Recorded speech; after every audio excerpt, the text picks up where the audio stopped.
सैनिक स्कूल के entrance exam में अब सिर्फ 2 दिन बचे हैं।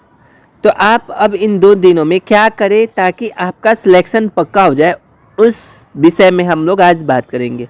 लास्ट 2 डेज़ में अब क्या पढ़ें, ये 2 दिन ही आपको सिलेक्शन दिला सकते हैं। ये गलती बिल्कुल नहीं करनी है। किन किन गलतियों को आपको नहीं करना है उन्हें हम लोग आगे की क्लास में जानेंगे। तो चलिए शुरू करते हैं। पहले आपको यह पता होना चाहिए कि क्या अब आपको पढ़ना है और क्या छोड़ना है। सबसे पहले तो आपको किसी भी नए चैप्टर को अब शुरू नहीं करना है। आप जितना पढ़ चुके हैं वो आपके लिए इनफ है। उन चैप्टरों को जितना ज़्यादा हो सके उतना ज़्यादा रिवीजन करना है, ताकि यदि उन चैप्टर से अगर कोई भी क्वेश्चन आपसे पूछ लिया जाए तो वो क्वेश्चन आप ना छोड़ पाएँ। आपको बिल्कुल इस बात का ध्यान रखना है कि अब कोई नया चैप्टर किसी भी सेक्शन में नहीं पढ़ना है, नहीं तो आपके पुराने चैप्टर भी खतरे में आ जाएंगे। आप उनका रिवीजन नहीं कर पाओगे तो वो भी ध्यान से उतर जाएंगे। अभी आपको जितने पढ़े हैं उन सभी चैप्टरों को अच्छे से रिवीजन करना है। आपको बिल्कुल भी घबराना नहीं है। आपने जितना पढ़ा है वो आपके सिलेक्शन के लिए इनफ है। आपको आराम से जाना है, एग्ज़ाम को क्लियर करना है, अच्छे से सभी चीज़ों को लेकर जाना है। एडमिट कार्ड अपना लेकर जाना है। अब घबराना नहीं है, क्योंकि आपने जितना भी पढ़ रखा है वो आपके एग्ज़ाम के सिलेक्शन के लिए इनफ है। नया चैप्टर नहीं पढ़ना है, ये हम आपको अभी बताएं हैं कि किसी भी सेक्शन का कोई भी अब आप नया चैप्टर नहीं पढ़िए। जितना आपने पढ़ रखा है पहले से उन सभी का बार बार रिवीजन कीजिए, वही आपको सबसे ज़्यादा सिलेक्शन देने में आपके काम आ सकते हैं। किसी भी नए चैप्टर को अब आपको नहीं पढ़ना है। हाई स्कोरिंग टॉपिक्स को ही आपको अब ध्यान में रखना है, या फिर उन्हीं का रिवीजन सबसे अधिक करना है।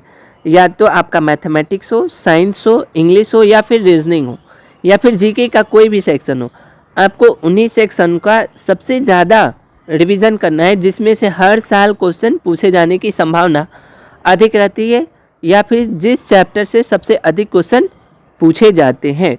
आपके इस एग्ज़ाम में टाइम मैनेजमेंट का बहुत बड़ा रोल होता है, क्योंकि आपको 125 क्वेश्चनों को कम समय में आपको पूरा करना होता है।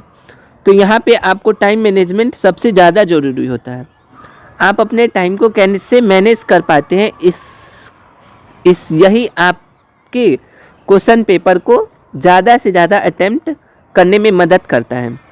चूँकि एग्ज़ाम में कोई भी नेगेटिव मार्किंग नहीं है, इसलिए किसी भी क्वेश्चन को छोड़ना नहीं है, सभी क्वेश्चनों को करना है सही। OMR कैसे भरें? बहुत सारे बच्चे क्वेश्चन नंबर 45 को बना रहे थे और OMR 46 का रंग देते हैं। गलत OMR बिल्कुल नहीं भरना है। आपको पहले क्वेश्चन नंबर मिलाना है कि किस नंबर के क्वेश्चन को आप सॉल्व कर रहे हैं, उसी नंबर के OMR को आपको फिल करना है। ऐसा नहीं कि आपने बनाया किसी और नंबर का क्वेश्चन और उसका OMR किसी और में भर दिया। इसको आपको बिल्कुल ध्यान में रखना है। इस तरह करके आप अपना 3-4 क्वेश्चन सही कर सकते हैं। बहुत सारे बच्चे OMR गलत भर जाते हैं। आपको इस बात का सबसे ज़्यादा ध्यान रखना है। गेस आपको कब करना है, कब करें कब नहीं करें। यदि आपको 10 या 12 प्रश्न नहीं आ रहे हैं तो उसे में भी आपको गेस करना है। सबसे पहले आप उन ऑप्शन को बिल्कुल भी क्रॉस कर देंगे जो आपको उम्मीद हो कि हाँ ये तो बिल्कुल नहीं होने वाला है। ऐसे करके यदि आप 2 ऑप्शन को एलिमिनेट कर देते हैं तो आपके 50% चांस बढ़ जाते हैं कि वह क्वेश्चन आपका सही हो सकता है। यदि आपको 2 क्वेश्चन एलिमिनेट कर दिए, मतलब हटा दिए, तो बचे 2 क्वेश्चन या 2 ऑप्शन, या तो ये सही होंगे या तो अगला सही होगा। इस तरह करके आप उसे क्वेश्चनों को 50-50 करके आप सही कर सकते हैं। उन क्वेश्चनों को बिल्कुल भी गेस नहीं करना है जिसे आप नहीं जानते। हाँ, लेकिन इसमें OMR मतलब इसमें निगेटिव नहीं है, तो आप सभी क्वेश्चनों को ज़रूर से ज़रूर उसका OMR फिल करके आगे की क्लास में जानेंगे हम लोग कि किन किन टॉपिकों को बार बार रिवीजन करना है और क्या करना है। अभी आपके लिए बस इतना ही। मिलता है जल्दी नेक्स्ट क्लास में। तब तक के लिए जय हिंद, जय भारत।